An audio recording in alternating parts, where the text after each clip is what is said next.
నేను ఒకటే మిమ్మల్ని కోరుతున్నా, రాష్ట్ర ప్రజలందరికీ విజ్ఞప్తి చేస్తున్నా, ఎన్డీఏ జాతీయ స్థాయిలో 100% గవర్నమెంట్ ఫామ్ చేస్తా ఉంది.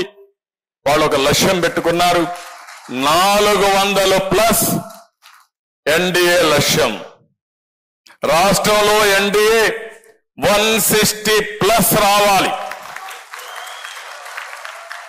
ఎంపీల్లో 24+,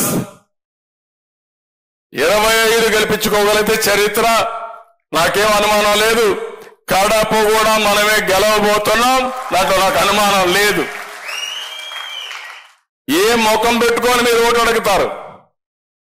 బాబాయిని చంపాం, మిమ్మల్ని కూడా లేపేస్తాం ఓటేమని అడుగుతారా? నేను అడుగుతున్న సమాధానం చెప్పండి. అర్హత ఉందా నేను అడుగుతున్నా.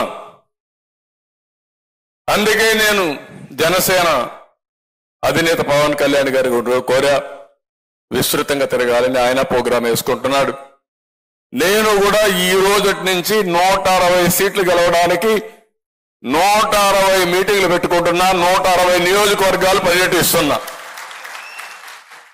నా బాధ్యత నేను చేస్తాను, ప్రజల్లోకి వెళ్తాను. నేను చెప్పవలసిన విషయాలన్నీ చెప్పి ప్రజల్ని సమాయత్తం చేస్తాం. అదే సమయంలో మిమ్మల్ని కూడా కోరుతున్నాం, ఈ రోజు నుంచి మీ అందరికీ ఒక టైం టేబుల్ పెట్టుకున్నాం.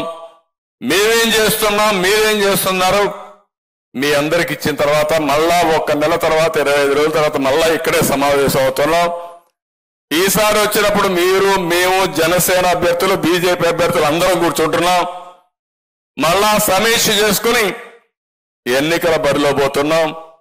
మీరు ఈ నెల మాత్రం ఏమారితే ఇమ్మీడియట్ గా మళ్ళా మీకు ఫోన్లు వస్తాయి.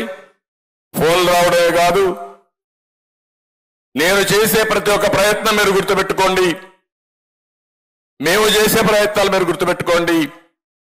ఈ ప్రయత్నాలన్నీ రాష్ట్ర శ్రేయస్సు కోసం, భవిష్యత్తు కోసం చేసే ప్రయత్నాలు. ఇక్కడ మాత్రం రాజీ ఉండదు. ఎన్డీఏ గెలవాలి, ప్రజలు గెలవాలి, రాష్ట్రం నిలబడాలి. దీనికోసం మనం ముందుకు పోవాల్సిన అవసరం ఉంది. ఇది అందరూ గుర్తుపెట్టుకొని, ఇంకొక పక్క కూడా కొంతమందికి సీట్లు రాని అభ్యర్థులు ఉన్నారు, అన్ని పార్టీల్లో ఉన్నారు. అందరినీ దృష్టిలో పెట్టుకుంటాం. అటు కేంద్రం ఉంది, ఇటు రాష్ట్రం ఉంది.